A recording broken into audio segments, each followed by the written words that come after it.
السلام عليكم. ازيكم حبايبي؟ عاملين ايه؟ يا رب تكونوا بخير دايما. صلوا على الرسول. اللهم صل وسلم وبارك عليك يا سيدي يا حبيبي يا شفيعي يا رسول الله. ان شاء الله هنعمل مع بعض النهارده اكله من المطبخ اللبناني، اكله جميله جدا ومكوناتها بسيطه. الاكله دي مكرونه بالصوص الابيض. طول عمرنا طبعا عارفين ان المكرونه بتتعمل بالصلصه الحمراء، بتتعمل مكرونه بشاميل، انما ان شاء الله النهارده هنعملها مختلفه خالص زي ما انتوا شايفين كده. يلا نشوف مكونات الوصفه بتاعتنا دي ايه. معانا نص كيلو من المكرونه الاقلام، نص كيلو من الفراخ، من صدور الفراخ متقطعه شرايح كده زي بتاعه الشاورما. معانا بصلتين كبار او 3 بصلات متوسطين نقطعهم جوانح، ملح وفلفل وزعتر، معانا زبده ومعانا لبن. يلا نشوف بقى هنعمل مع بعض ايه. هنقيد النار كده زي ما انتم شايفين، نحط عليها حله على النار، ونحط مكعبات من الزبده،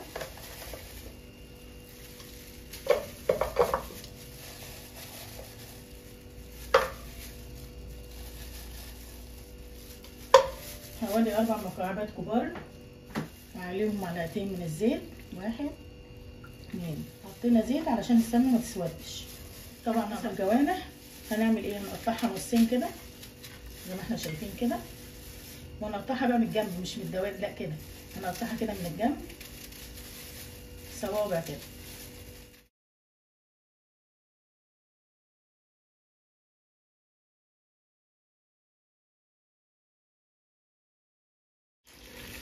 ننزل عليهم بقى بالبصل وهنشوحه لحد ما يدبل معانا. يلا نقلب بقى كويس كده.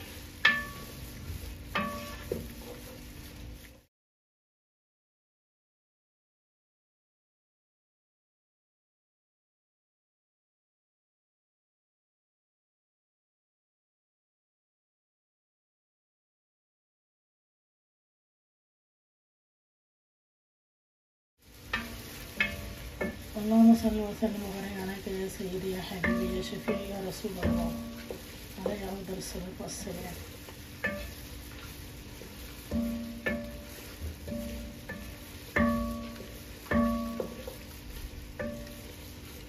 اذكروا الله يا جماعه، اذكروا الله.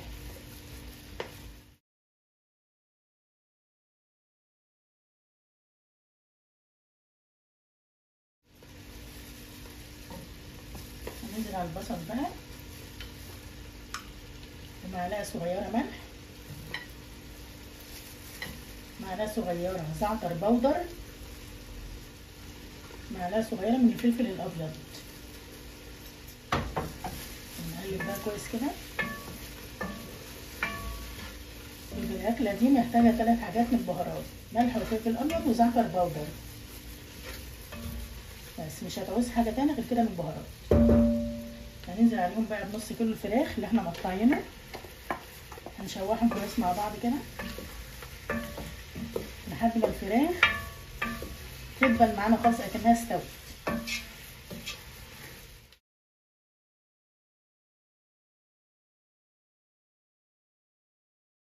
طبعا زي ما احنا قلنا في الاول، الاكله دي طول عمرنا مكرونه الاقلام يعني بنعملها بالصلصه يا اما مكرونه بشاميل، فالمرات ان شاء الله هنعملها مختلفه. اكله هتعجبك جدا وطعم رائع وجمال تحفه، وهتدعيلي ان شاء الله لما تعمليها. جربيها هتعجبك ان شاء الله.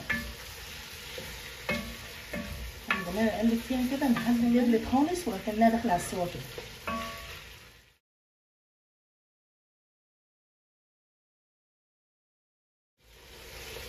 هننزل بقى عليهم باللبن، 2 كيلو لبن بالقشطه بتاعتهم.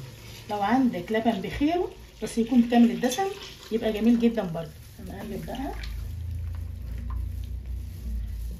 لحد ما يغلي، وهننزل عليهم بالمكرونه. طبعا المكرونه احنا مش سالقينها، هننزل بالمكرونه نيه، هنحط عليها لحد ما تغلي. اللبن غلي معانا اهو.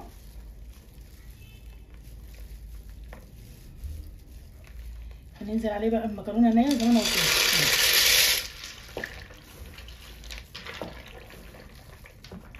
لان الاكله دي ما بتحتاجش مكرونه مسلوقه. هي بتستوي في الصوص بتاعها الابيض. نسيبها بقى لحد ما تستوي. طبعا النبي يا حبايبي مفيش احسن من ذكر الله. اللهم صل وسلم وبارك على سيدنا محمد وعلى اله وصحبه وسلم. بسم الله الرحمن الرحيم. الله الله الله. أكلة والله تستاهل بقكم، ودي أكلة شتوية جميلة جدا تعمليها لأولادك وتدفيهم. خلي الحلة كده بس مفتوحة كده، ما تغطيهاش أوي، خليها مواربة كده. بسم الله ما شاء الله، الله أكبر. اللهم صل على النبي، اللهم صل على النبي. الفرة بتاعتنا تقريبا استوت، خلاص هنطفي عليها. هي كده استوت وبقت جميلة جدا. ودي شكل الأكلة بتاعتنا بعد ما خلصت. جربوها إن شاء الله هتعجبكم جدا وهتدعولي إن شاء الله. هي أكلة شتوية وجميلة جدا تدفي أولادك، طريقة وجميلة هي، ومعاها الفراخ. وصحتين وعافية على قلوبكم، والله تستاهل بقكم. لو عجبكم الفيديو لايك وسبسكرايب واشتراك في القناة لو أول مرة تشوفوها. تحياتي ليكم، دمتم في أمان الله ورعايته، والسلام عليكم ورحمة الله وبركاته.